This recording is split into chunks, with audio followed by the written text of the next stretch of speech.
निमित्ताने बालका टीचर मुलांना मार्गदर्शन 14 जानेवारी तर आहे सण आपला मराठी मकर संक्रांत। तर या मकर संक्रांतीचा सण आपण का साजरा करतो तर याच्या मागे अनेक कारण आहेत। जसं विज्ञानाच्या भाषेत सांगायचं झालं तर आपल्या शरीराला उष्णतेची गरज आहे।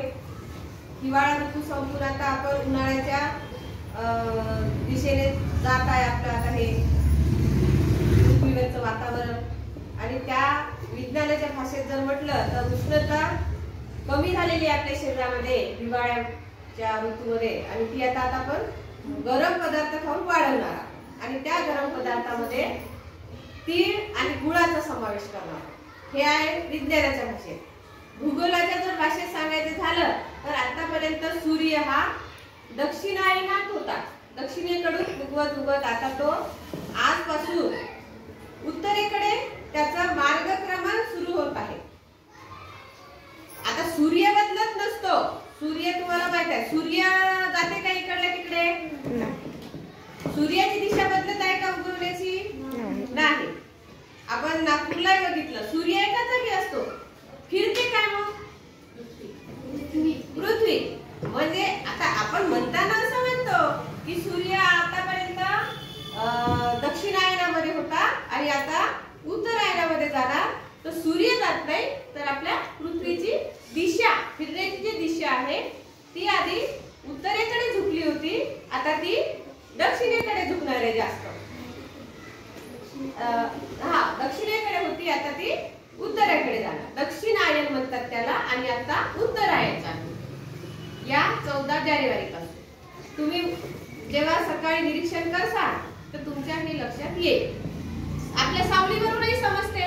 तुम्ही जेव्हा सावली बघता तर आता तुमची सावली अशी हिरवी पडते, लंब दिशेतही केव्हा पडते त्याचं निरीक्षण करा आणि या उत्तरेकडून अशी लंबी कधी पडते ते बघा। हे भूगोल हा विषय निरीक्षणातून तुम्ही हे आपल्याला या सणानं शिकवलं किंवा या सणामधून आपण नाहीतर असं नेमका वेळ आपण काढत नाही की हे पदार्थ खाल्लाच पाहिजे। तर आठवणीनं सण आला की आपल्याला आठवते अरे नाही आज आपल्याला हे करावंच लागते, तिळगुळ खाल्लंच पाहिजे। प्रत्येक जण मग हे तिळगुळ खातो आणि आपल्या शरीरातली जी उष्णता कमी झालेली आहे ती भरून आपण काढत राहतो या सणाच्या निमित्ताने।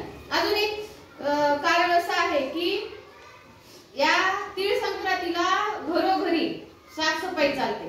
आणि साफसफाई का करायची तर जेव्हा आपला हिवाळा ऋतू सुरू झालेला आहे तर थंडीच्या मोसमामध्ये किडे कीटक जे काही घरामध्ये जीवजंतूची वाढ होते थंडीमध्ये तुम्ही बघितलं असेल घरात झुरळ झालेली आहे, पाणी वाढले तर धान्याला कीड लागलेली आहे। तर हे सगळ्या गोष्टी आपल्याला त्या काढायच्या आहे घरातून। किडे कीटक सगळे साफसफाई करून ज्याला काय किड्या मुंगे लागले असेल ते वाळू घालून तर आपल्या घराची सफाई त्याच्यामध्ये समाविष्ट आहे या सणामध्ये की तिळगुळाच्या या सणाच्या निमित्ताने आपण घराची साफसफाई करतो। घरातली जे काही किडा कीटक लागलेला आहे ते आपण या निमित्तानं बाहेर काढायचं आहे। त्यानंतर आता हे झालं साफसफाईचा आरोग्याशी संबंधित आहे। अजून याच्यातच एक खेळ हा एक जोडलेला आहे या सणाला की तो आहे पतंगबाजीचा। तर तिकडे हा सण स्पर्धा म्हणून घेते ते लोक। खूप मोठ्या मोठ्या आकाराच्या पतंगी करतात ते किंवा एका पतंगला 4-5 पतंग लावतात आणि पतंग उडवण्याची त्यांची स्पर्धा असते आणि स्पर्धाही असते। त्याच्यामध्ये एकमेकाच्या पतंग काटाकाटी करणे, त्याची पतंग काटणे। तर हे खेळापुरतं मर्यादित न राहता कधी कधी याचं स्वरूप थोडं बिघडते।